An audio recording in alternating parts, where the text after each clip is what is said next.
अब दाऊद के बारे में कोई बता सकता है वो दिन में कितनी मरतबा प्रेयर करता था? 7 मरतबा प्रेयर करता था। आप में से कोई इतनी मरतबा प्रेयर करता होगा? अब ये देखें, एक फैमिली का हेड हो, वो अगर आप उससे पूछे तो वो कहते हैं जी मैंने नौकरी भी करनी है, मैंने अपने बच्चों को पालना भी है, मैंने घर का इंतजाम भी देखना है, मैंने ये सारा कुछ मैनेज करना है, उसके बाद मेरे पास टाइम बचता था मैं प्रेयर करता हूँ। ऐसे ही अक्सर लोग कहते हैं, जहाँ भी आप चले जाए वो ये नहीं कहते कि मैं खुदा को ऑनर दूंगा तो खुदा मेरे सारे काम कर देगा, बल्कि वो क्या कहते हैं कि जी मैं फैमिली का हेड हूँ, मैंने अपने सारे जॉब भी देखनी होती है, मैंने अपनी रेस्ट भी देखनी होती है, मैंने सारा कुछ भी देखना होता है। अब दाऊद क्या था? दाऊद एक बादशाह था। अब बादशाह के अंदर कितनी चीजें होंगी? उसने पूरे उस मुल्क का इंतजाम देखना है, उसने जंग पर भी जाना है। जब वो बनी इस्राइल का बादशाह था तो उस वक्त जंगें होती थी, उसने जंग पर भी जाना है, उसने क्या करना है, अपने लोगों को गाइड भी करना है, अपने लोगों को उनके लिए अहकाम भी देने हैं, उनके लिए हर एक वो चीज, क्योंकि पूरी जो कलीसिया थी वो किस पर डिपेंड होती है, ये कह रहे वो रियाया बादशाह के ऊपर डिपेंड होती है। तो बादशाह भी तो कह सकता था मैंने जी लोगों को भी देखना है, मैंने ये भी काम करना है, मेरे ऊपर तो बहुत सारा ये वर्क है, लेकिन उसके बावजूद दाऊद क्या कर रहा है? दिन में 7 मरतबा, और फिर वो कहता है रात के हर पहर से पहले मेरी आंखें खुल गई। मतलब वो पूरी रात में प्रेयर कर रहा है। कितने पहर मैंने आपको पिछली बार बताया था, ठीक है, हर पहर से पहले, मतलब वो हर पहर में दुआ कर रहा था, उसको हर चीज का मुकाशफा था। और ये मुकाशफा कहां से आता है? कलाम को पढ़ने से, कलाम पर मेडिटेट करने से, ठीक है। जब हम कलाम को पढ़ते हैं, फिर हम कलाम में से एक अगर फर्ज करें, यहाँ पे लिखे तेरे कलाम का खुलासा सच्चाई है और तेरी सदाकत के कुल अहकाम अब्दी हैं। मतलब यहाँ पे लिखा कि कुल अहकाम अब्दी हैं। तो अगर हम इस पे गौर करना शुरू किए, खुदावन इसमें जो एक एक हुक्म लिखा है वो अब्दी है, मतलब वो तो खत्म नहीं होगा। तो हम इस पे सोचते रहे, खुदावन तेरा कलाम जब भी मुझसे बोलता है उसमें कोई ना कोई हुक्म होता है कि ऐसा कर तो मैं तेरे लिए ऐसा कर दूंगा, एक कंडीशन होती है। क्यों? ऐसा तो नहीं होता खुदावन कहता है जा तू दुआ ना करी तेरे लिए सारा कुछ हो जाएगा। कभी ऐसा हुआ खुदा ने कहा? खुदा चाहता है कि मेरे दीदार के तालिब हो, ठीक है। हम खुदा के दीदार के तालिब होते हैं तो हमारे लिए सब कुछ होना शुरू हो जाता है। अगर हम खुदा के दीदार के तालिब नहीं होंगे तो हमारे लिए कुछ होगा? अब खुदावन ने बनी इस्राइल को क्या किया कहा था? यही वर्ड कहे थे कि शरीयत की ये किताब तेरे मुंह से ना हटे। उस वक्त क्या होता था? बहुत सी कौमें थी उस वक्त, और वो जहां जहां पर जाते थे, मुल्कों में से गुजरते थे। अगर हम देखें मिस्र में तो वो लोग क्या करते थे? बुद्ध परस्ती करते थे। अगर हम जिस कौम में रहते हैं यहाँ पर, बहुत से लोग इन कौमों के रूल्स को फॉलो करते हैं। ऐसा है कि नहीं? लोग ऐसा ही करते हैं। उनको ये नहीं पता होता कि हमारे इस जिंदा कलाम में क्या लिखा है। वो कहते हैं नहीं जी हमने तो अब ऐसे चलना होता है तो फिर हम भी यही ऐसे करते हैं। लेकिन खुदावंद का कलाम तो कुछ और कहता है। खुदावंद के कलाम में लिखा है जब हम इस पर चलना शुरू कर देते हैं तो खुदा का रूह हमें गाइड करता है कि राह यही है, इस पर चल। और लोग क्या करते हैं? दूसरों के पास, गैर कौमों के पास जाकर ढूंढना शुरू करते हैं अपने डायरेक्शंस को, अपने लिए प्लान्स को, ठीक है। पहले हमने सीखना है कलाम के ऊपर जो हमारा फोकस होना चाहिए, उसके बाद हम मेडिटेशन के प्रोसेस में जाएंगे और उसके बारे में हम सीखेंगे। क्योंकि खुदावंद का कलाम ही है जो हमें सिखाता है और हम खुदावंद के कलाम से आगे बढ़कर कुछ नहीं कर सकते। खुदावंद के कलाम में लिखा है कि इससे आगे जो है ना वो खुदावंद कुछ नहीं करता। जो उसने लिखा है ना वो उसने वही करना है। अगर हम कहें कि खुदावंद तेरे कलाम में लिखा है जैसे लेकिन तेरी शरीयत से, दाऊद कहता है लेकिन तेरी शरीयत से मोहब्बत है, मैं तेरी सदाकत के अहकाम के सबब से दिन में 7 बार तेरी सताइश करता हूँ। दाऊद क्या था? वर्शिपर था। आज आपको मैं एक चीज बताऊं, हमने सीखा है, समीना भी आपको सिखा रही थी, क्या खुदा क्या सुनता है? खुदा हमारी प्रेयर्स नहीं सुन रहा होता, वो क्या सुन रहा होता? हमारी थॉट्स की लैंग्वेज। खुदा एक चीज है वो सुनता है, आपकी वर्शिप को वो सुनता है। जब आप वर्शिप करते हैं तो वो अपने तख्त पर से खड़ा हो जाता है। तो वर्शिप एक ऐसी चीज है, वो आप जब दिल के साथ कनेक्ट हो के, जैसे हम गीत गा रहे थे यीशु मुझे अपने रूह से भर, तो क्या आपका ध्यान खुदा पर लग जाए, आप खुदा से बोलना शुरू करें और मुंह से आप उन वर्ड्स को बोल रहे हैं, तो क्या आपका दिल भी खुदा के साथ जुड़ जाएगा, आपकी जबान भी उसके साथ कनेक्ट हो जाएगी, आप पूरे तौर से खुदा के साथ जुड़ जाएंगे और खुदा वो सुन रहा होगा। और जब हम वर्शिप करते हैं तो खुदा तख्त पर से खड़ा हो जाता है। और मैंने सुना है कि जब हम वर्शिप करते हैं खुदा उठ के खड़ा होता है, वो झूमना शुरू कर देता है। सिर्फ वर्शिप ही एक ऐसी चीज है जिस पर खुदावन झूमना शुरू कर देता है। अब दाऊद बादशाह क्या था? वर्शिप पर था। तो वो क्या करता था? रात के हर पहर से पहले जब वो उठता था क्या करता था? वर्शिप करना शुरू कर देता था। तो वर्शिप में क्या है? कुदरत है। अब हम देखें बाज दफा बहुत सी जगह पर जहाँ लोग कहते हैं यहाँ पर बदरुएं हैं, तो वहाँ पर लहू का गीत गाया जाता है, वर्शिप की जाती है और वो बदरुएं मैनिफेस्ट हो जाती हैं। कोई ऐसा लंबा चौड़ा कोई तरीकाकार और नहीं है, एक ही तरीकाकार है यीशु के नाम का। हाँ, अगर वो जाहिर हो गई हैं तो हम उन्हें अथॉरिटी के साथ निकाल सकते हैं, लेकिन अगर वो जाहिर नहीं, हम गीत ही गाएंगे। बाज़ दफ़ा तो हमें हुक्म भी देने की जरूरत नहीं है, क्योंकि उन बदरुओं को हमने थोड़ी निकालना है। निकालना किसने है? उसने। ठीक है, तो हर काम हमारी जिंदगी को खुदा जस्ट यूज करता है। हमारी अपनी कोई पावर नहीं है, हमारी अपनी कोई अथॉरिटी नहीं है। हाँ, बेशक ये जरूर है कि जब हम खुदावन के हज़ूरी में झुक जाते हैं, अपनी लाइफ खुदा को दे देते हैं, तो खुदावन हमें ऑनर देता है, लेकिन काम सारा खुदा ही करता है और उसके बगैर हम कुछ भी नहीं है, ना उससे जुदा होकर हम कुछ कर सकते हैं।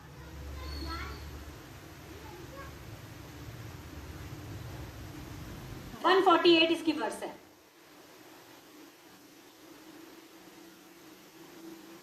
एक 148।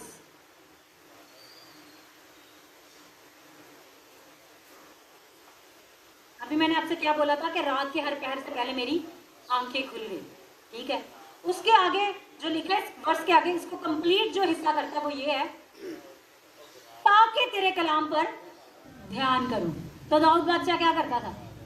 वो रात को उठ के वर्शिप भी करता था।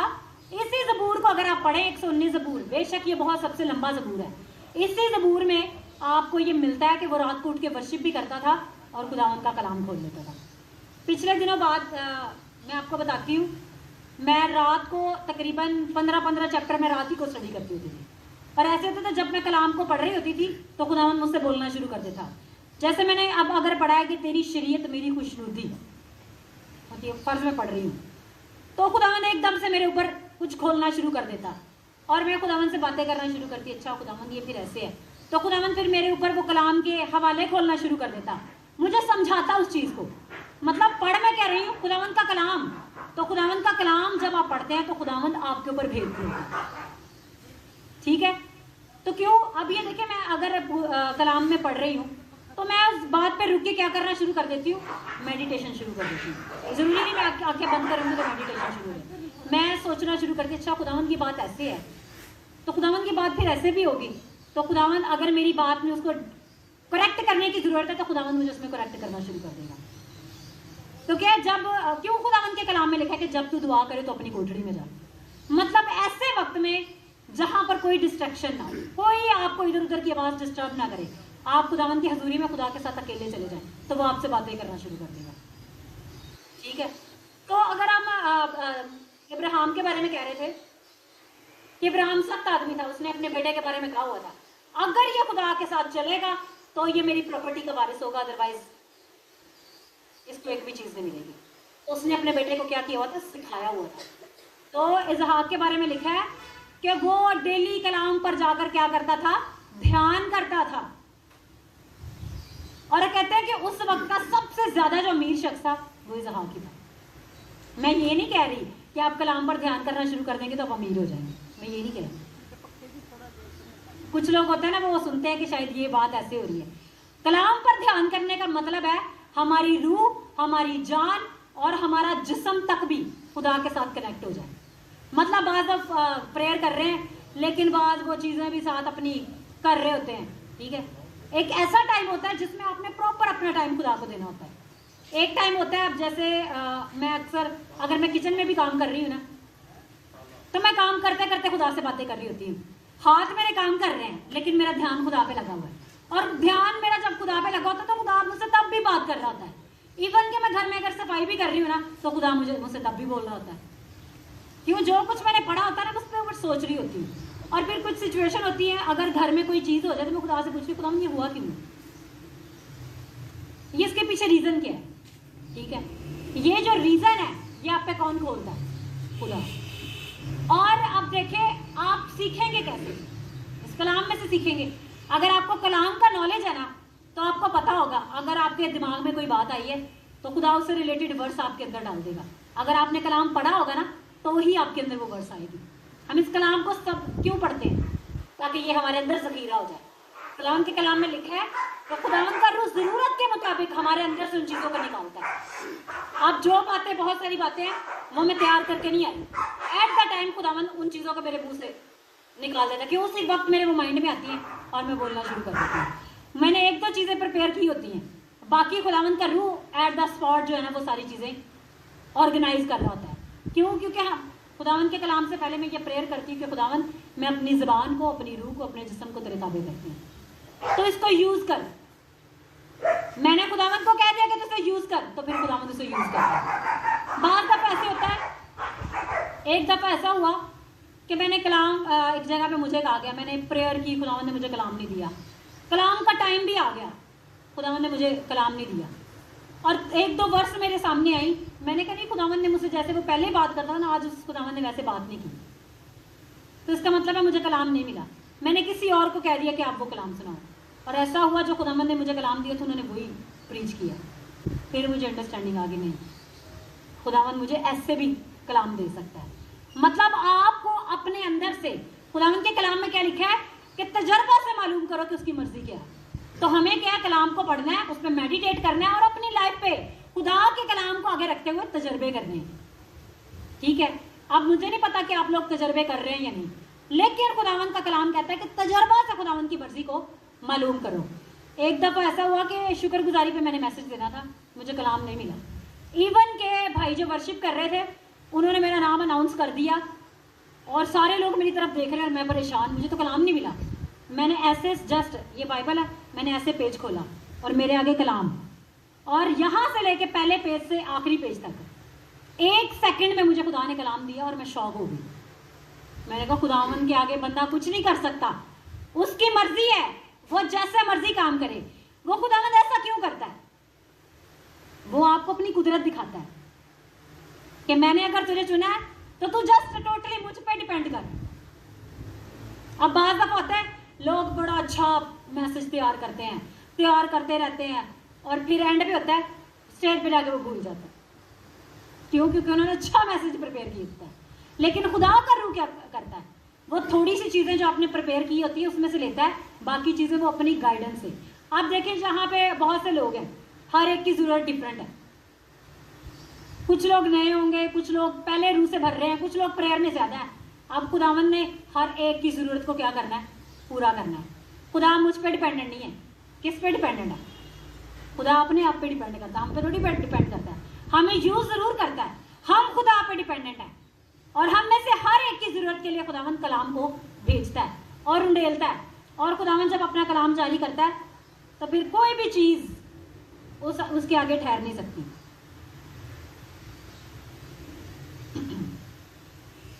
इसी ज़बूर में से हम 119 की 15 आयत को पढ़ेंगे। ज़बूर 119 और उसकी 15 आयत। कुछ वाले ये इसलिए है, इसको बगैर ज़बानी भी हम बोल सकते हैं, लेकिन आपको पता हो कि कलाम में से ये बातें कहाँ लिखी हुई हैं। मैं तेरे कवानीन का गौर करूंगा। गौर मतलब वही आ जाता है ध्यान। गौर अगर हम इंग्लिश में पढ़े तो वहां पे लिखा हुआ है I meditate on your prospects and consider your ways. क्या है यहाँ पर? इंग्लिश में कुछ उसको हमने खुद ही गौर करके समझना होता है। इंग्लिश में इसका वर्ड है मेडिटेट, लेकिन उर्दू में क्या है जी? गौर, ध्यान। मतलब एक ही है, लेकिन लैंग्वेज के वर्ड जो है वो डिफरेंट यूज हुए हैं। तो क्या यहाँ पे लिखा है?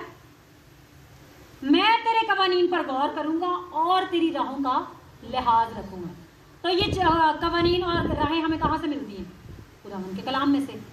ठीक है, तो खुदावंद का कलाम हमें सिखाता है, खुदावंद का कलाम हमसे बोलता है और खुदावंद का कलाम ही हमें सिखाता है।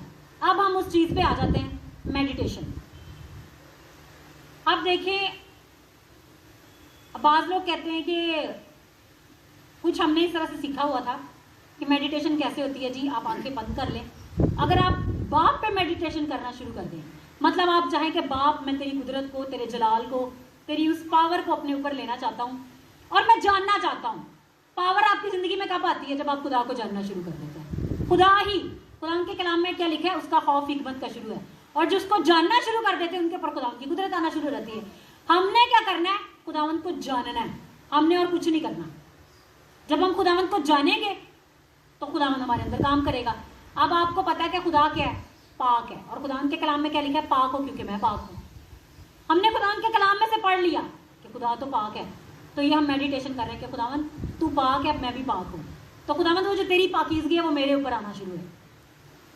तो जब आप मेडिटेशन करेंगे, उस पर सोचेंगे, तो वही पाकीज़गी आपकी लाइफ के ऊपर एंटर होना शुरू हो जाएगी। हमें भाई प्यास ने सिखाया कि आपने ब्लड पे मेडिटेशन करनी है। तो ऐसा हुआ कि हम रात को जब मेडिटेशन कर रहे होते तो यस्सु को देख रहे होते थे। यस्सु स्लीप पर है, और ऐसा होता था कि सर से हम देख रहे थे, ब्लड बहना शुरू करता है, फिर पूरी बॉडी ब्लड से कवर हो जाती है। तो हम मेडिटेशन किस पे कर रहे हैं? ब्लड पे। और वही हमारी ज़िंदगी। और मेडिटेशन में हम क्या कह रहे हैं कि खुदावंद हमारी थॉट, सोच, अकल, जिस्म, रूह तेरे ब्लड से ढक जाए। हम ब्लड पे मेडिटेशन करेंगे तो सिर्फ हमारा जिस्म, हमारी रूह ही ढकेगी। जो ब्लड की कुदरत है, जो ब्लड के अंदर वो सलाहियत है, क्योंकि यीशु ने जो हमारे लिए अपना खून बहाया है, तो यीशु ने बेकार थोड़ी खून बहाया है। यीशु के कलाम में लिखा है कि यीशु के लहू में कुदरत है। वो कुदरत अब देखें कि यीशु के लहू का एक ही कतरा एक एटम बम है। ये दुनिया में जो एटम बम तैयार होते हैं ना, इनकी तो कोई वैल्यू नहीं है। अब नागासाकी, हिरोशिमा में कहते हैं कि 1948 में जब जंग हुई थी, आलमी जंग, तो उस इलाके पर ऐसे ऐसे एटम बॉम्ब्स गिरे थे कि वहाँ पर औरतें बांझ हो गई थी, वहाँ पर फसलें तबाह हो गई थी। कुछ भी नहीं, वो उस एटम बम के असरात थे। तो क्या देखिए, अब इंसानी बनाई हुई चीज़ें ये चीज़ें कर सकती हैं, तो जिंदा खुदा के बेटे यीशु का लहू वो क्या कर सकता है? उसकी तो कुदरत ही कुछ और है, उसका तो जलाल ही कुछ और है।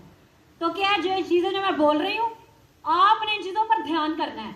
आपने उसकी शख्सियत पर ध्यान करना है, बाप की। आपने यीशु पर ध्यान करना। अब देखें, यीशु ने अपनी लाइफ इस दुनिया में गुजारी है, लेकिन फिर भी वो बेअदर है। तो हमने क्या करनी है? ऐ बाप, यीशु वाली पाकीज़गी हमारी ज़िंदगी में आना शुरू करें, वो करैक्टर हमारी ज़िंदगी में आना शुरू कर दें। अब बाज़ लोग कहते हैं मेरी ज़िंदगी में अनॉइंटिंग भी आ जाए, ये भी चीज़ आ जाए, वो भी चीज़ आ जाए, लेकिन करैक्टर को नहीं लेना चाहते। तो खुदावंद तो नहीं अपनी अनॉइंटिंग देता। खुदावंद पहले आजमाता है, उसके लायक बनाता है। वो आपकी ख्वाहिश को पूरा जरूर करता है, आजमाता है, आपको उसके काबिल कर देता है, फिर आपकी ज़िंदगी में वो काम करता है। अब कुछ लोग होते हैं, खुदावंद मैं खड़ा हूँ, मैं बोलना शुरू करूँ, बदरुएं चीखना चलाना शुरू कर दें, और जी वहाँ पर जी हलचल मच जाए। मांग तो बड़ा कुछ रहे हैं, और प्रेयर भी वो नहीं करना चाह रहे, बस खुदावंद एक वरी कर दे। खुदावंद ने कर देना है, लेकिन खुदावंद एक प्रोसेस में से गुजार कर लेकर आएगा। अच्छा, अब अगर आप देखें, ये दरख्त जो है किस चीज का दरख्त है? ठीक है, ऑलिव ट्री। ठीक है, अंजीर का दरख्त है, इसमें अंजीर लगे हुए हैं। अभी मुझे नजर नहीं आ रहे, लेकिन मैंने इसमें देखे थे, लगे हुए हैं। अब अंजीर, ऑलिव, जैतून, ठीक है, इसी को क्यों चुना गया? अब अनॉइंटिंग जो ऑयल होता है, अगर आप उसको देखें, तो अनॉइंटिंग ऑयल को किस लिए यूज करते हैं? अनॉइंट करने के लिए। खुदावंद के कलाम में इसके बारे में लिखा है कि जैतून का तेल। अब इस दरख्त में से तेल निकल सकता है? बताएं, निकल सकता है? भाई बोल के तो जवाब दें। इसमें से तेल निकल सकता है? इसके पत्तों में से तेल निकल सकता है? तो कहां से निकलेगा? उसके फल में से, जो इसका फ्रूट है उसके अंदर से वो तेल निकलेगा। अच्छा जी, अब एक कच्चा ऑलिव यहाँ पे रख दी है, उसमें से तेल निकल आएगा? क्या करना पड़ेगा? उससे पहले ड्राई करना पड़ेगा। ड्राई मतलब उसके अंदर से सारा जूस निकल गया, खुश्क हो गया, निकला नहीं है मतलब खुश्क हो गया। तो पहले खुदा भी क्या करता है, वो जो आपकी ख्वाहिशें, वो जो आपके अंदर वो बड़ा कुछ चल रहा था, उसको आपके अंदर ही खुश्क कर देगा। ठीक है, अनॉइंटिंग भी तो चाहिए ना, बड़ा बड़ा काम भी तो चाहिए ना। तो खुदा भी तो उस तरीके कारने से लेके आएगा।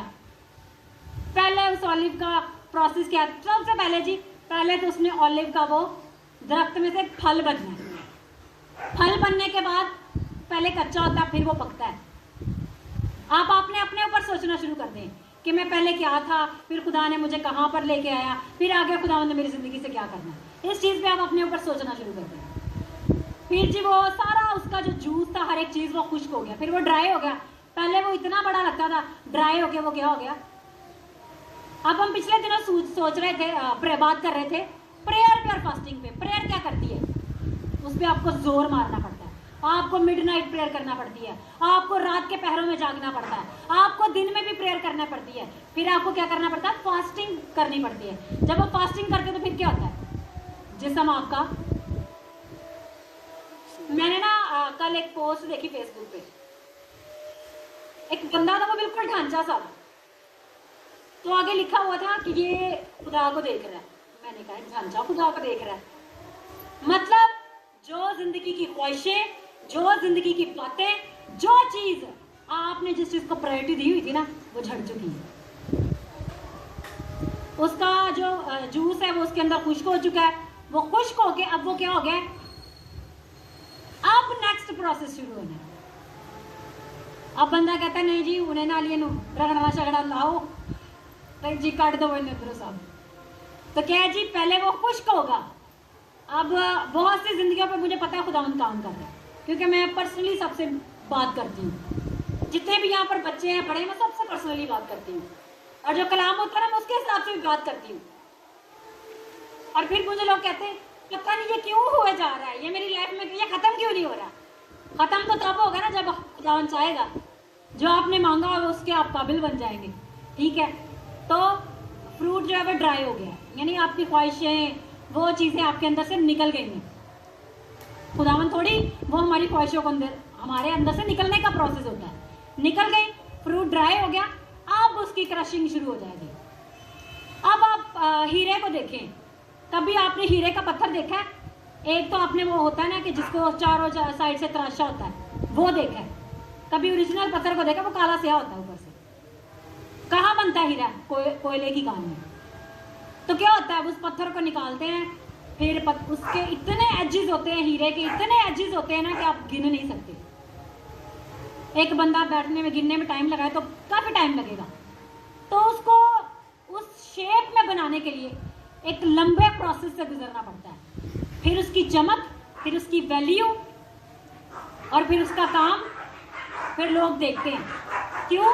क्योंकि उसके ऊपर सारा वो प्रोसेस, हर चीज, पहले उसे खुदा भी अपने लोगों को चुनता है, उन्हें गंदगी से निकालता है, उनको कूड़े से, गलासत से, नापाकियों से, बदियों से, गुनाहों से आज़ाद करता है। आज़ाद करने के बाद उनको तराशता है, उनको छांटता है, उनको ढालता है, फिर उनको चमकाता है, फिर चमका के उनको हीरा बना देता है। और फिर जब वो दूर से रखा जाए तो क्या होता है, उसकी लाइट्स निकल रही होती है। मतलब एक अनॉइंटेड पर्सन है, उसके अंदर से वो रोशनी निकलना शुरू हो जाती है, उसके बोलने से कुदरत जारी होना शुरू है। क्यों? उसके ऊपर वो प्रोसेस हुआ होता है। ठीक है, तो जी अब बंदा फर्ज करें कि हम अपोस्टल अंकुर नरोला को देख रहे हैं, इतनी अनॉइंटिंग, इतने मुल्कों में इसकी खुदाया मैनू इहदे तो के कर दे।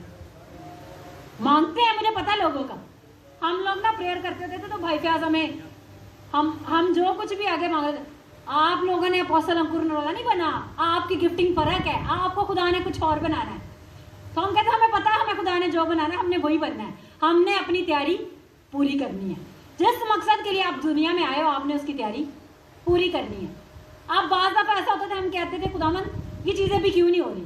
खुदावंद का कलाम आता था, कहते चले खुदावंद कोई बात नहीं, तूने कहा कि खुदावंद के हाथों के नीचे फरोतनी से रहो, वो तुम्हें वक्त पर सर बुलंद करेगा। ठीक है, तो हमें क्या उसके हाथों के नीचे रहना है। कलाम कुछ और था, लेकिन खुदावंद की मर्जी के मुताबिक बातें इसमें से और भी निकल रही हैं। अब ये ज़रूरत होगी। ठीक है, तो क्या है, ये सारा प्रोसेस कैसे होता है? इस कलाम को पढ़ने से, प्रेयर में जाने से, फास्टिंग में जाने से, खुदावंद के साथ कनेक्ट होने से, उसके चेहरा को तकने से, उसकी हजूरी में जुड़े रहने से ये सारी चीज़ें होती हैं। मतलब आप क्रश किए जाते हैं, आप तोड़े जाते हैं। आप जैसे पिछली बार हम सीख रहे थे कि प्रेयर, जब नाइट प्रेयर कर रहे थे तो हम दूसरों को देते हैं, खुदा सारे सोए हुए मैं जाग रही हूँ, ऐसे होता है ना बाज़ दफ़ा, आप सबको देख रहे हैं, लेकिन खुदा आपको, आपका पता है, वो आपकी मेहनत का अजर आपको देगा। खुदा के कलाम में ये नहीं लिखा कि आप मेहनत करें और वो आपको अजर दे। रात को एक जगह मैं मैसेज दे रही थी, तो वहाँ पर मैंने उनको, जैसे कि हम लोग सीख रहे हैं बादशाही के बारे में, वहाँ पर मैंने उसी के हिसाब से जो खुदावंद ने मुझे उनके बारे में गाइड किया, मैंने वहाँ पर प्रीच किया। तो वहाँ पर भी मैंने यही सुनाया कि अब आप देखें, कैथरीन कुलमन को देख लें, तो उसकी थोड़ा सा मैं आपको बताऊंगी उसके बारे में।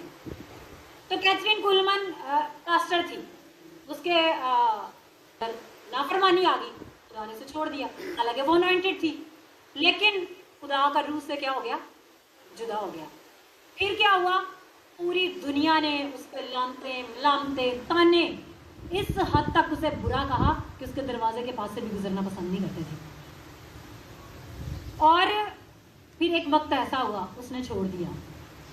हमारे जो पास्टर थे चर्च के, वो हमें बताते होते थे कि वो एक दिन सब्जी लेकर ना, सब्जी वाली टोकरी अपने हाथ में पकड़ के तो वो जा रही होती है, तो साइन बोर्ड आगे लगा होता है, वहां पे लिखा होता है यू टर्न। जैसे ही वो पढ़ती है यू टर्न, उसी वक्त खुदा का रूह एकदम उसके ऊपर आके ठहर जाता है और उसे कहता है यू टर्न। यू टर्न का क्या मतलब होता है, अब ये देखिए, यू टर्न कह लें, यहाँ से आप जाएं और यहाँ से वापस, मतलब आगे नहीं जाना, यहीं से वापस, बस अब बहुत हो गया। तो जब वो खुदावन में आना शुरू हुई, उसने खिदमत शुरू की, लोग कहते थे, लोग इसने तो किसी और से शादी को ये खादवा, हटाओ इसको, निकालो इसको अपने चर्च से। और जहाँ जाती थी उसे निकाल देते थे, वो जहाँ पर जाती थी उसकी बेइज्जती होती थी। इस कदर उसने बेइज्जती सही, इस कदर उसने इंसल्ट सही कि वो कहती कि मेरे दिल के, मुझे पता है कि इतने कुछ टुकड़े हो चुके हैं कि मेरे ख्याल में उनका जुड़ना भी मुश्किल है। लोगों ने मेरे दिल के इतने कुछ टुकड़े कर दिए जैसे शीशे के टुकड़े हो जाते हैं। तो खुदा ने क्या किया था, उस पर वर्क किया था, तोड़ दिया था सब कुछ जो उसने अपनी सोचों, अपनी समझ, अपनी अकल, अपनी मर्जी से अपनी लाइफ में बनाया था, तोड़ दिया था सब खुदा ने। क्यों? क्योंकि खुदा ने उसे चुना हुआ था, खुदा ने उसे क्या किया हुआ था, चुना हुआ था, लेकिन वो उसने अपनी मर्जी अपनी लाइफ में करने की कोशिश की। खुदा ने रोका, नहीं रुकी, लेकिन उस दिन उसने उस यू टर्न के बारे में अपनी जिंदगी में वो ले लिया कि वाकई अब मुझे यू टर्न लेना। कहती वही मेरी जिंदगी का दिन था जब मैं वापस मुड़ी। अब उसने अपने उस हस्बैंड को भी छोड़ दिया कि अब मैं हूं और सिर्फ मेरा बाप है, मैं उसकी तमजीद करूंगी, मैं उसके नाम को जलाल दूंगी। फिर कहते हैं कि वो जब एयरपोर्ट पे जाती थी ना, जहां से वो गुजरती थी, अब फर्ज करें कि एक लेडी यहाँ से गुजर रही है, इस साइड पे लोग हैं, इस साइड पे लोग हैं, एयरपोर्ट कितने लोग होंगे, भरा होता है एयरपोर्ट। तो वो कहते हैं जहाँ से गुजरती थी वो बस गुजर रही होती थी, वहाँ इधर ढेर, वहाँ इधर ढेर। अब तो जी क्या जी, टच करना पड़ता है, फिर लोग स्लेन होना शुरू होते हैं। वो टच कोई नहीं करती थी, बस खड़ी होती थी, बोलती थी स्टेज पे, लोग इधर भी गिर रहे हैं, लोग उधर भी गिर रहे हैं। खुदावन की कुदरत, और वो कुदरत आई कैसे थी, एक एक चीज के टूटने के बाद।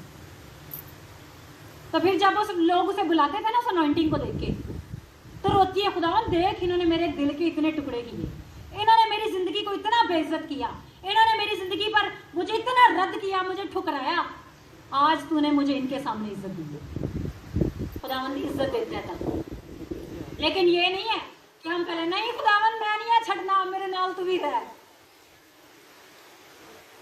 खुदावन छुड़ाता है हर चीज जो आपकी लाइफ में खुदावन अपनी मर्जी से चाहता है, उसके लिए वो वर्क करता है। ठीक है, अभी खुदावन का रूह मुझे बता रहा है कि मैं मेडिटेशन पे ही बोल रही हूँ। क्यों? आप में से बहुत से लोग चाहते होंगे खुदावन ये जो समीना फरिश्ते देख रही है, मैंने भी वहाँ फरिश्ते, है ना ऐसा? तो पहले ऐसे क्रशिंग वाला प्रोसेस होगा, पहले ऐसे उसकी लाइफ पे भी वर्क हुआ,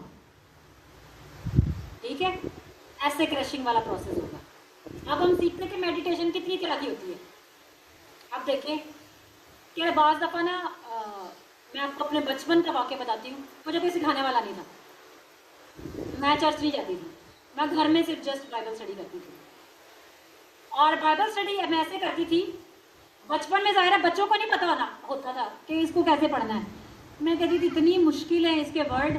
अब मैं जस्ट 2 क्लास में थी जब से मैंने इस बाइबल स्टडी को करना शुरू किया। तो मैं पढ़ती होती थी, और जैसे आप पुराना नामा ले लें, नया नामा, मैं यस्सु को देख रही हूँ, यस्सु मौजज़े कर रहा है, तो मैं क्या करती होती थी, मैं अपने सामने एक फिल्म बना लेती होती थी। यीशु मौजज़े कर रहा है। अच्छा मैं सोची अच्छा और यीशु ने इसको ऐसे टच किया होगा, अच्छा यीशु ने ऐसे किया होगा, यीशु मैं खुद ही अपने दिमाग से फिल्म बना लेती थी और वो फिर मैं उस फिल्म को देखती जाती थी और मैं बाइबल स्टडी करती जाती थी। और तब नहीं मुझे पता, लेकिन बहुत बाद मुझे जाके पता चला ये तो खुदा खुद करा रहा था। खुदा ने जब आपकी लाइफ में वर्क करना होता है वो आपको नहीं पता होता वो कब से शुरू कर देता है। तो मैं कहती थी खुदावन मुझे ना ऐसे ही ये कलाम याद हो रहा है, मुझे पहली लाइन से लेके एंड तक सारा कलाम याद करा दे। अब ऐसे थोड़ी होता है। फिर ऐसा हुआ कि जब हमारी बाइबल स्टडी हुई हमारे चर्च में, तो हमारे जो पास्टर थे उन्होंने हमें सिखाना शुरू किया कलाम को आपने प्रीच कैसे करना है, मीटिंग आपने कैसे प्रेजेंट करनी है, फिर आपने कलाम में से आपके अंदर क्या क्या बात होनी चाहिए, ठीक है। तो उन्होंने बहुत सारी आयतें हमें ज़बानी सीखने के लिए दी थी। हमारा टेस्ट होता था, हमने कलाम को याद करना, इस तरह से याद करना कि एक लफ्ज़ भी इधर से उधर ना हो, पूरा का पूरा रट्टा लगाना। कोई उस वक्त 1-1.5 हफ्ते में हमने 300-400 से ज़्यादा आयतें याद कर लेनी थी। हम कलाम को याद करते थे, कलाम को याद भी करना पड़ता है। अभी आपको पता है कि ऐसा वक्त आने वाला है ये किताबें आपके पास नहीं होगी, बाइबल, वो कलाम जो आपके दिल में अंदर होगा ना वही वर्क करना होगा। तो इसीलिए खुदावंद के कलाम को इतना कसरत से पढ़ना है, इतना ध्यान से पढ़ना है कि ये आपके अंदर रच और बस जाए, ठीक है। तो उसके बाद क्या हुआ कि अब मैं कॉलेज में जब जाती होती थी ना तो मेरा दिल नहीं करता था क्लास लेने को। अब सारे कहेंगे ला जाना कॉलेज तो क्लास भी नहीं दे रही। तो मैंने क्या करना, ज़बूर 91 खुदा दे पर्दे हेठा, पता नहीं क्या होता था, मैंने उसको गाना शुरू करना, एकदम खुदावंद की कुदरत आना शुरू। मैंने तेज़ तेज़ अपने कॉलेज के पता नहीं कितने कुछ चक्कर सारा दिन। अब ये देखिए कि मैंने सुबह जल्दी कॉलेज चले जाना होता था, सुबह ही चक्कर लगाना शुरू कर देने जैसे पता नहीं मैं उधर क्या कर रही हूँ। तो जब क्लास का टाइम आना ना, मेरा दिल करना छोड़ो पड़े, जो मैं काम कर रही हूँ मैं ठीक कर रही हूँ। मैंने वो गाते जाना, इवन कि छुट्टी का टाइम हो जाना, चुप करके कॉलेज से घर आ जाना। अब आप देखेंगे कि मैं वहाँ पे क्या करी, जाती वहाँ पे पढ़ने हूँ, वहाँ पे ज़बूर गा के सारा दिन गा के, क्यों वो मैं क्यों गाती थी, मेरे ऊपर जब अनॉइंटिंग आती थी मुझे बड़ा मजा आता था। तो मैं खुदा से कहती थी खुदावन मैं तेरे लिए कोई नहीं आती, मैं तो अपने लिए तेरे पास आती हूँ। आप बताएं कोई खुदावन के लिए खुदावन के पास जाता है? कोई भी नहीं खुदावन के लिए खुदावन के पास जाता। हर एक बंदा अपने लिए खुदा के पास जाता है। अगर खुदावन हम पे फजल ना करे तो हम कुछ भी नहीं है। तो मैं भी कहती थी खुदावन अगर तू ना मुझसे प्यार करता तो मैं भी तुझसे प्यार ना कर पाती। तो मैं खुदावन की हज़ूरी में बैठती थी, मैंने कहना नहीं खुदावन अब पहले अच्छी तरह तेरी कुदरत मेरी ज़िंदगी पे आए, उसके बाद मैं कलाम को पढ़ना शुरू करूँ। बहुत सारी चीज़ें मैंने सीखी नहीं। अब मैं जब वो ज़बूर को पढ़ती होती थी ना, ज़बूर को मैंने बुलंद आवाज़ से पढ़ना और मैंने ऐसे समझना कि वो मेरे लिए हो रहा है। और जैसे मैं पढ़ रही थी खुदावन की कुदरत भी आना शुरू हो जाती थी। और बहुत से तजर्बे आपकी लाइफ में खुदावन अपनी मर्जी से करता है। और ये क्या थी तब मेरी लाइफ के अंदर मेडिटेशन थी। अब मैं रास्ते में जा रही हूँ, मैं स्कूल जब पैदल जाती होती थी तो मैं तो बहुत छोटी थी स्कूल के टाइम, तो मैं सोच रही थी कि खुदावन कोई भी बंदा मुझे गरीब ना नजर आए, खुदावन मुझे इतने सारे पैसे दे, जितने ये मांग रहे होते हैं ना मैं इनको पैसे दूँ, अपने घर जाके बैठूँ। ये हमें मांग रहे होते हैं जब धूप में बैठ के। अपनी अपनी वो चीज़ें होती हैं कि आपके अंदर खुदा अपनी मर्जी से वर्क कर रहा होता है। तो मेरा ध्यान खुदा पे लगा होता था। खुदा से मैंने रास्ते में चलते हुए बातें करते जाना, मैंने बाइक पे बैठ जाना, बाइक पे पीछे भी मैं खुदा से बातें करती। चलते फिरते भी हमारे एक अंकल थे, उनकी डेथ हो गई है, वो हमारे घर में है ना, उन्होंने कहा ना इसको जब भी मैं आता हूँ ये तो गीत ही गा रही होती है। तो मैंने क्या करना होता था, मैंने गीत गाए जाने, काम किए जाना, खुदा उनकी कुदरत मेरे पे आई जानी, और मैंने सारा दिन इसी में महव होना। तो क्या हो रहा था, मैं उन गीतों को जब मेमोराइज करती थी मैं उन गीतों पर ध्यान करती थी, और मुझे असल मज़ा आता था खुदावन की कुदरत का। मैं आपको रियलिटी बताऊंगी, ये नहीं है कोई बड़ी चीज़ है। खुदावन की मर्जी है वो हमारी ज़िंदगी में अपनी कुदरत को भरे, और वो चाहता है कि आप में से हर एक अपनी ज़िंदगी में ले और आपकी ज़िंदगी को भर दे। और खुदावन के आपके लाइफ में बहुत सारे प्लान्स हैं। अब ये देखें, ये जो देखने वाली मेडिटेशन के थ्रू ये विजन्स ओपन होते हैं। और जब हम कलाम पर ध्यान करते हैं, तो समीना ने हमें एक दिन बताया कि ये कलाम पर ध्यान कर रही थी, मेडिटेट कर रही थी रोटियों वाले वाक़े में, कि 5 रोटियां और 2 मछलियां। कहती मैं मेडिटेट कर रही हूँ, और मैं मेडिटेट करते करते मैंने देखा वो फरिश्ते हैं ऊपर से वो टोकरियाँ भरते जा रहे हैं। जितने भी काम है जब हम बोलते हैं तो वो क्या करते हैं, फरिश्ते करते हैं। तो कहते तब मुझे समझ आया कि जो कुछ हम बोलते हैं वो फरिश्ते करते हैं। ठीक है, तो हम जब बोलते हैं खुदावन की कुदरत एक्टिवेट होती है। फरिश्ते क्या करते हैं? खुदावन की कुदरत के सबब से एक्टिव बदन में हमारे वो उस कुदरत को देखते हैं, वो उन वर्ड्स को सुनते हैं और वो काम करना शुरू कर देते हैं। आप मेडिटेट करते हैं, खुदा के कलाम पर ध्यान करते हैं, फिर आप बोलते हैं, वो चीज़ें होना शुरू हो जाती हैं। अब मुझे खुदा ने एक चीज़ और भी बताई है, वो आप लोगों की गाइडेंस के लिए, वो ये है कि आप देखें, आप सब चाहते हैं कि हमारी आंखें खुल जाए। आपको पता है इसमें बहुत सारी चीज़ें खतरनाक हैं। मुझे खुदा ने बताया है जिसके लिए खुदावन की मर्जी है, आंखें सिर्फ उसी की खुलनी चाहिए। आपकी ख्वाहिश है, ठीक है, बहुत सारी चीज़ों को देखेंगे, लेकिन खुदावन की मर्जी के मुताबिक हर चीज़ होनी चाहिए। खुदावन की मर्जी के बाहर कुछ भी नहीं होना चाहिए। तो मुझे खुदा ने यह सिखाया कि ये जो आंखों का खुलना है ना, ये हो जाता है आपकी लाइफ में। कुछ लोग बड़ी प्रेयर करते हैं, कुछ लोग इम्पार्ट करते हैं, इम्पार्टेशन से भी, जैसे समीना दूसरों पे हाथ रखे कि खुदावन जी मेरा गिफ्ट है दूसरों की लाइफ पे दिया है। अब उनकी लाइफ स्ट्रीम क्या है, वो किस एक्टिविटी में चल रहे हैं? आपको पता है कि जादूगर क्या करते हैं? जादूगर मेडिटेशन करते हैं। सेम चीज वही करते हैं। हम खुदा पर मेडिटेशन करते हैं, हम कलाम पर मेडिटेशन करते हैं। तो क्या होता है, मुझे खुदा ने सिखाया कि ये जो मेडिटेशन है ना, या आंखों का खुल जाना है, वो इस कदर खतरनाक है कुछ लोगों के लिए, अगर किसी के लिए नहीं मैं कह रही। उनको पता नहीं होता कि हमने किस तरह से गाइडेंस लेनी है। अब देखिए, अगर अंदर आपके खुदा का कलाम है, खुदा का नॉलेज है, तो खुदा का रूह आपको गाइड करेगा कि ये विजन ठीक है, कलाम के मुताबिक ये ठीक आ रहा है कि ठीक है। अब कुछ विजन नेगेटिव भी आते हैं, कुछ पॉजिटिव भी आते हैं, कुछ को आपने डांटना होता है कि मेरी लाइफ से दूर हो। शैतान भी बीच में ऑपरेट करना शुरू कर देता है। हमें भाई फ्याज ने दिखाया था कि मेडिटेशन को अगर देखें तो ऐसे दो नहरें चल रही हैं, एक नेगेटिव है एक पॉजिटिव है। अब नहरों में चलते चलते आप देखें कि कब आप इस पटरी से उतर कर इस पटरी पे शुरू हो गए। पॉजिटिव पे चलते चलते आप कब नेगेटिव में आ गए आपको पता नहीं चलेगा। हर चीज प्रेयर लाइफ से होती है, बस आपने ये याद रखना है। हर चीज प्रेयर लाइफ से है। कलाम भी अगर आप कुदरत से भर के सुना रहे हैं तो वो पीछे अगर आपकी प्रेयर लाइफ है। मेडिटेशन देख जो आप रहे हैं और एग्जैक्ट देख रहे हैं, उसके पीछे आपकी प्रेयर लाइफ है। ठीक है, जो कुछ भी आप देख रहे हैं या बोल रहे हैं, मौजे हो रहे हैं, उसके पीछे आपकी प्रेयर लाइफ है। प्रेयर लाइफ के बगैर कुछ नहीं है। और अगर कोई कहे कि मेरी आंखें भी खुल जाएं, खुल जाती हैं, कुछ लोगों की नेगेटिव भी खुल जाती हैं। तो कहते हैं एक बंदा, उसकी मैं एक जानने वाले मेरे, मैं उनको जानती हूँ, जानने वाली है, उसको भी ये ख्वाहिश थी कि जैसे दूसरे मैं भी वैसे ऑपरेट हूँ, लेकिन खुदावन की उसके लिए क्या मर्जी थी कि वो जस्ट शिफायत करे। उसने कहा नहीं जी, जैसे दूसरे यूज हो रहे हैं मैंने भी वैसे यूज होना है। तो हमें सबसे पहले क्या करना है, अपने आप को खुदा की मर्जी के आगे सबमिट करना है, सरेंडर करना है। तो उसके साथ पता क्या हुआ, एक बंदा है, आप देखें कि बहुत सी चीज़ें आपकी लाइफ में होती हैं, आपको नहीं पता चलता। एक प्रेयर करने वाला इंसान भी कब उसकी प्रेयर लाइफ कम हो जाती है, कब दुश्मन उस पर, दुश्मन तो हर वक्त ताड़ में रहता है कि कब मैं मौका ढूंढूं और मैं इसकी लाइफ पे अटैक करूं और मैं इसे गिराऊं। तो जो लोग न्यू चल रहे होते हैं, ये खास करके उनके लिए, वो मेडिटेशन में उनकी आंखें खुल गई हैं, वो उस तरह से मूव होना शुरू कर गए हैं। अब पता नहीं वो कब अपनी प्रेयर लाइफ उसकी जो कम हो गई है, डाउन हो गई है, खत्म हो गई है, स्पिरिट्स ने उसको कंट्रोल कर लिया है। अब वही जो खुली आंखें हैं उसको शैतान यूज करेगा। शैतान आपकी खुली आंखों को यूज करता है। ठीक है, अब आप क्या चाहते हैं, आप में से कौन चाहता है कि शैतान आपकी आंखों को यूज करे? कोई नहीं ना चाहता। आपकी आंखों को कौन यूज करे? खुदा। ठीक है, तो खुदा ही हमारी आंखों को यूज करे और हर चीज खुदा की मर्जी के मुताबिक होना चाहिए।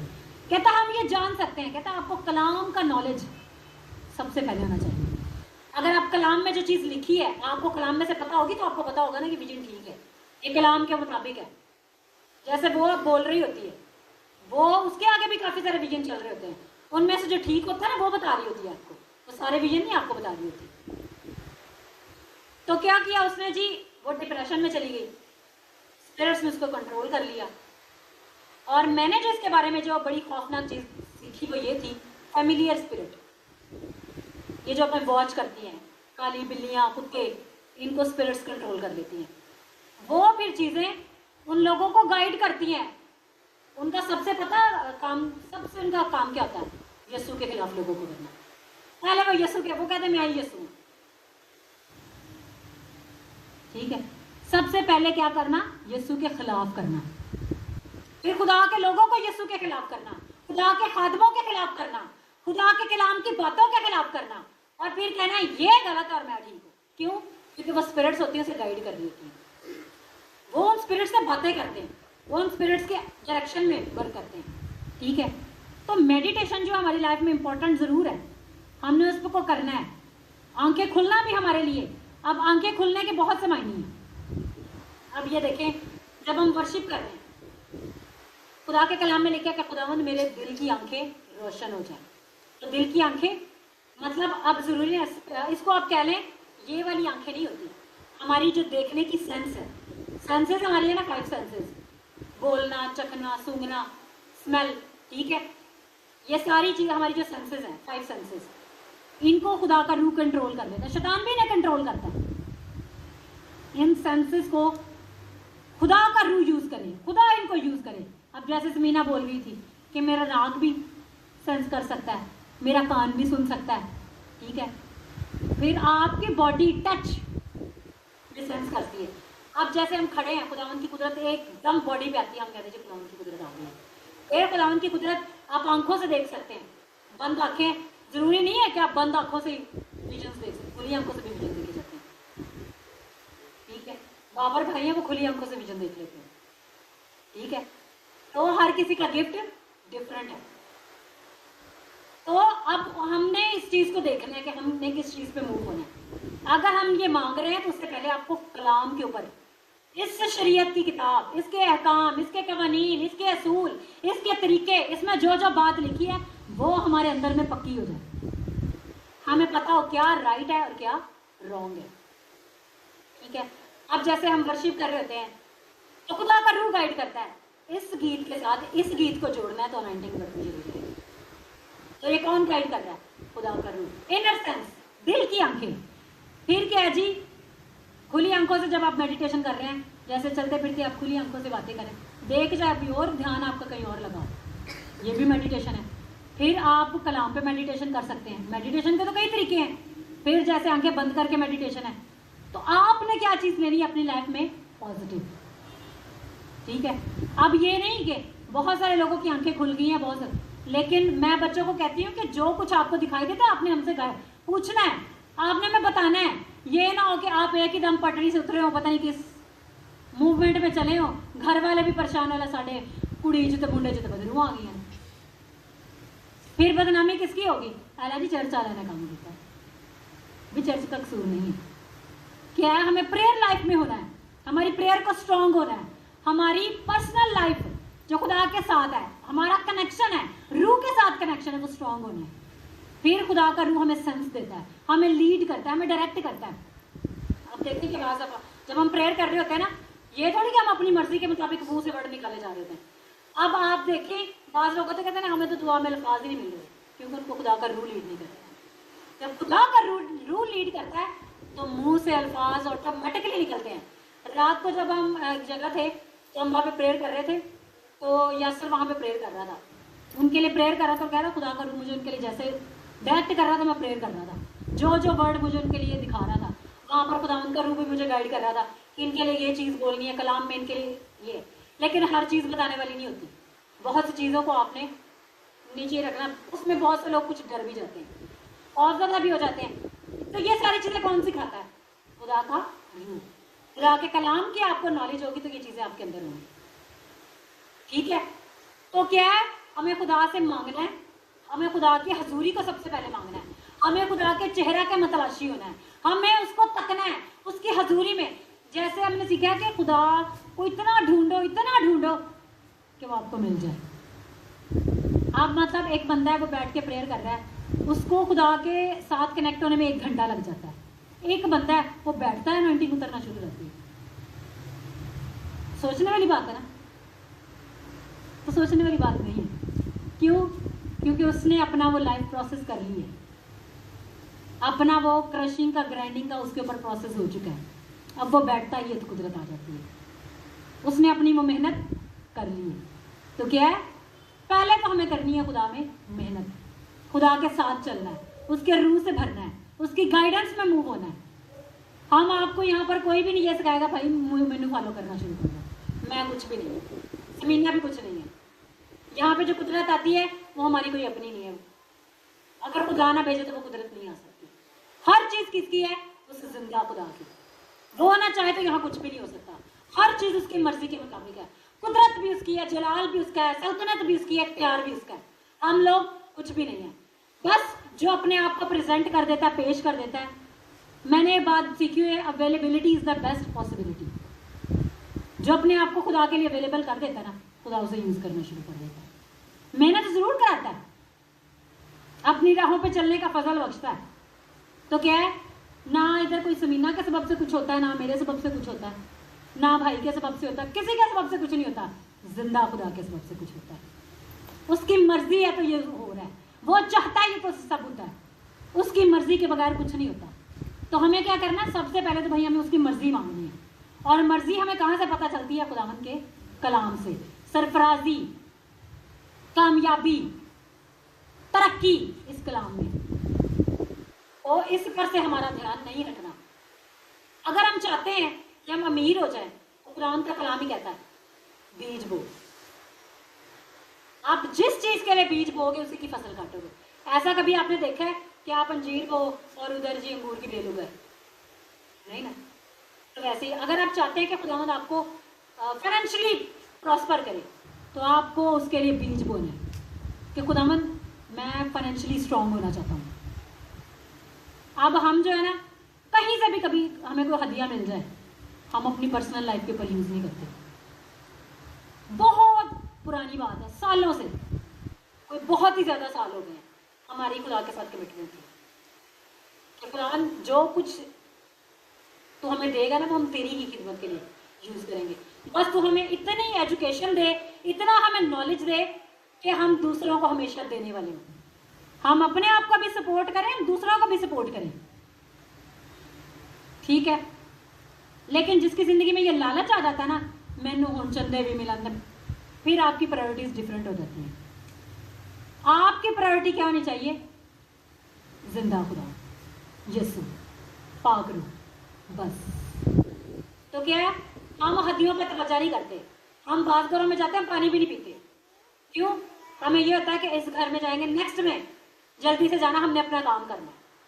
हम घर से निकलते हैं, हम अपना खाना शाना हर चीज़ बना के घर जाते हैं। ये नहीं कि हम जाए। बहुत दफ़ा बहुत लोग इंसिस्ट करते हैं, फिर क्यों? उनके लिए खुदा की बरकत होती है, फिर वहाँ पर ज़ाहिर है उनके लिए खुदा की बरकत है, वो आपको खाना खाना पड़ता है। जो हमें हदिया देता है वो हम लेते हैं और फिर हम खुदा के काम के लिए यूज़ करते हैं, हम अपने लिए नहीं यूज़ करते। वो ऐसा लगता है ऐसी इन्हों हदिया देता है ना, अमीर हो जाएगा। हमें अमीर खुदा ने करना है। हमें अगर अमीर होना है तो हम खुदा की हजूरी में बीज बोएंगे, हम खुदा के कलाम को फॉलो करेंगे। हमें खुदा की कुदरत में बढ़ना है, हम उसके रूल्स फॉलो करेंगे, हम उसकी डायरेक्शंस फॉलो करेंगे। हमें उसकी कुदरत चाहिए, हम उसके चेहरा को तकेंगे, हमें उसके पावर चाहिए और हम उसकी कुदरत के अंदर बढ़ते चले जाएंगे। जो कुछ भी हमें चाहिए, हमें तो यीशु से मिलेगा। सानू दुनिया तो कुछ नहीं मिलना, दुनिया आपको कुछ नहीं दे सकती। बड़े लोग हमें कहते हैं गोरा घेर लो, गोरा की घेर लो, गोरे ने साढ़े अंदर भी लगता। हम जानबूझ के नहीं करते। अगर खुदावन की मर्जी होगी तो खुद अगर कोई हमें इस तरह से सपोर्ट करेगा तो हम लेंगे। अब ये ग्राउंड, ये चीज़ें, ये खुदावन की मर्जी के मुताबिक इन घर वालों ने हमें दी है और इनके लिए हम प्रेयर करते हैं। क्यों? खुदावन के कलाम में लिखा है कि जब आप खुदा का काम शुरू करोगे तो वो आपके लिए हेल्पर्स रिलीज कर देगा। तो ये हमारे लिए हेल्पर बने। जब हमें हेल्पर ही फ्री में मिल जाने हैं, हमें हम मेहनत करें। हमने क्या करना है? दुआ करनी है। हमें खुदा के ज़रिए से मांगना है। खुदा का कलाम कहता है कि जहाँ तुमने नहीं बोया तो वहाँ से तुम काटोगे, जहाँ नहीं बिखेरा वहाँ से जमा करोगे। तो हमने तो ऐसे जमा करना है। हमें खुदावन ने पता नहीं आगे कौन सी ब्लेसिंग देनी है, हम तो जस्ट वेट में। आपने भी वेट करना है। और कहता है कि जब हम उस चीज़ को ढूंढने की, उसके पीछे जब पड़े होते हैं ना, तो थकना नहीं है, थकना भी नहीं है, जब तक वो मिल ना जाए पीछे पड़े रहना। अब जैसे खुदावन मैंने तुझे देखना है, मुझे चेहरा दिखा, जिन्ना तू कर तू नहीं ना वहाएगा, मैं भी नहीं तुम छड़ना। कि आप भी तो अपना खुदा के ऊपर कोई रोक शोक डालो। मैं भी नहीं देना छोड़ना। वैसे तो खुदा के ऊपर कोई रोक नहीं डाल सकता। खुदा हमारा बाप है, हम उसके बेटे और बेटी हैं, वो हमसे बहुत प्यार करता है और हर बंदे का अपना पर्सनल रिलेशन है खुदा के साथ और उसको पता है कि मैंने किस तरह खुदा से मांगना है, कैसे उसने मुझे दे देना है। बाज़ दफ़ा आपको रोना पीटना पड़ता है खुदा की हज़ूरी में, बाज़ दफ़ा आपको खुदा वैसे ही दे देता है, बाज़ दफ़ा खुदा चाहता है कि ये थोड़ी स्ट्रगल कर ले। ठीक है, ठीक है, तो खुदा की जो मर्जी है होना वही है। ठीक है, समझ आ गई सबको कि हमारी लाइफ में जो कुछ भी होना चाहिए वो खुदा की मर्जी के मुताबिक और खुदावंद के कलाम के मुताबिक। यही कलाम है जो हमें बढ़ाएगा, जो हमें नेक्स्ट लेवल पर लेकर जाएगा, जो हमारी ज़िंदगी के बंधन और जुओं को तोड़ेगा, दुश्मन के प्लान्स को हमारी लाइफ से कैंसिल करेगा। लेकिन जो कलाम में लिखा है वो हम फॉलो करेंगे। अब दानियल कोई अमीर शख्स था, वो तो असीरी में था। खुदा ने ऐसी कुदरत उसके अंदर भर दी, उसने बड़ी चीज़ों का इनकार किया, खुदा के आगे अपने आप को रख दिया, अमीर भी हो गया, दूसरे लेवल का वहां का बादशाह का वो गवर्नर था, सारा कुछ ही मिल गया फ्री में। तो खुदा फ्री में देता है। और पहले क्या करना, खुदा के कलाम में लिखा कि उसकी बादशाही और उसकी रास्तबाजी की तलाश करो तो ये सब चीजें तुम्हें मिल जाएंगी। तो लेनी है तो बाप से लेनी है। बाजा होता नहीं, कहते ना फलाने से मांग लो, फलाने से क्यों मांग ले, वो हमें देगा, बाद में हमें बातें भी सुनाएगा। हम उससे मांगेंगे जो हमें देगा भी और बाद में कुछ भी नहीं करेगा। ठीक है, तो वो कौन है? वो हमारा जिंदा बाप है। ठीक है, सब अपनी आंखों को बंद कर लें, सब खुदा से कनेक्ट हो जाए, क्योंकि वही है हमारा जिंदा खुदा, वही हमारी चट्टान, वही हमारा भरोसा, वही हमारा जिंदा खुदा है। उसके बगैर हम कुछ भी नहीं।